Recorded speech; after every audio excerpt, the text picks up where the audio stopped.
Assalamualaikum warahmatullahi wabarakatuh. Salam sejahtera bagi kita semua. Perkenalkan, nama saya Sabila Maisna dari Program Pendidikan Bimbingan Konseling.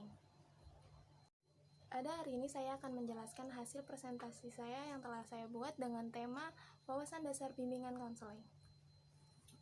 Pada saat saya presentasi, Anda diharapkan memfokuskan mata terhadap presentasi yang saya sampaikan. Ketika ada yang kurang jelas atau kurang dimengerti, Anda bisa menanyakannya di kolom komentar. Sebelum mengawali presentasi kali ini, marilah kita berdoa secara bersama menurut kepercayaan dan agama masing-masing. Berdoa dipersilahkan. Berdoa selesai. Baik, di presentasi kali ini kita akan membahas seputar tentang wawasan dasar bimbingan konseling. Oke, kita mulai dengan pertanyaan pertama. Jadi di sini ada pertanyaan, mengapa bimbingan itu identik dengan pendidikan? Karena apabila seseorang melakukan kegiatan mendidik, ia juga sama dengan melakukan kegiatan membimbing. Sama sebaliknya, ketika kita membimbing seseorang, itu sama aja kita sedang mendidik seseorang. Baik, kita masuk ke pertanyaan kedua. Apa yang dimaksud dengan bimbingan dan konseling? Bimbingan yaitu bantuan yang diberikan oleh pembimbing kepada individu, agar individu yang dibimbing mencapai kemandirian.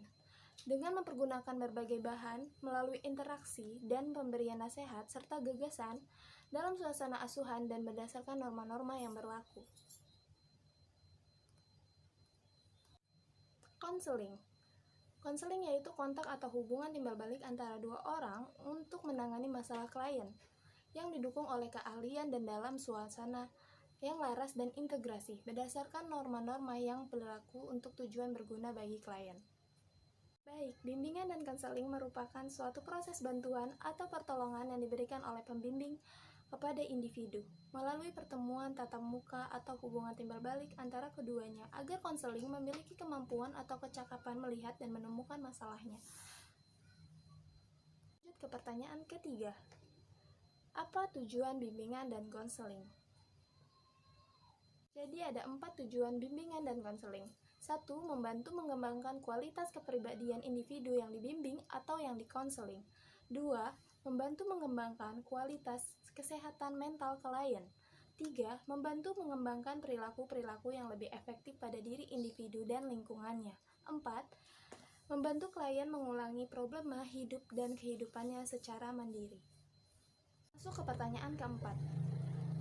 Apa pentingnya bimbingan konseling di dalam pendidikan? Jadi ada 3 alasan mengapa bimbingan konseling penting dalam pendidikan. Alasan pertama, usaha untuk mengembangkan kepribadian individu. Usaha kedua, pendidikan berkembang secara dinamis karena selalu terjadi perubahan-perubahan. Alasan ketiga, seseorang guru harus mempunyai peranan yang luas tidak hanya sebagai pengajar tetapi juga sebagai pendidik. Baik, kita sudah masuk ke pertanyaan terakhir, yaitu pertanyaan kelima. Layanan untuk mencegah timbulnya masalah dalam bimbingan dan konseling. Baik, ada 4 layanan untuk mencegah timbulnya masalah dalam bimbingan konseling. Layanan yang pertama adalah layanan orientasi. Layanan orientasi agar mereka mengenal lingkungan sekolahnya yang baru secara lebih baik, sehingga mereka terhindar dari berbagai masalah selama mengikuti kegiatan belajar mengajar. Layanan ketiga adalah layanan pengumpulan data, dengan diperoleh data yang lebih lengkap dan akurat tentang siswa, sehingga bisa diperoleh pemahaman yang mendalam tentang siswa, yang lebih mendalam tentang siswa. Layanan yang ketiga adalah layanan kegiatan kelompok, agar siswa memperoleh pemahaman diri secara lebih baik.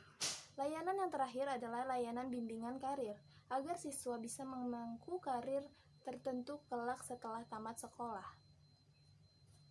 Sebelum mengakhiri presentasi kali ini, saya akan membukakan sesi pertanyaan dulu untuk Anda. Jika ada yang ingin ditanyakan, silakan tulis di kolom komentar. Sekian presentasi dari saya, terima kasih atas perhatian Anda dalam mengikuti presentasi kali ini. Semoga dengan presentasi kali ini dapat menambah wawasan Anda. Dan apabila ada tutur kata saya yang kurang berkenan di hati Anda, mohon untuk dimaafkan. Selamat siang dan sampai jumpa. Wassalamualaikum warahmatullahi wabarakatuh.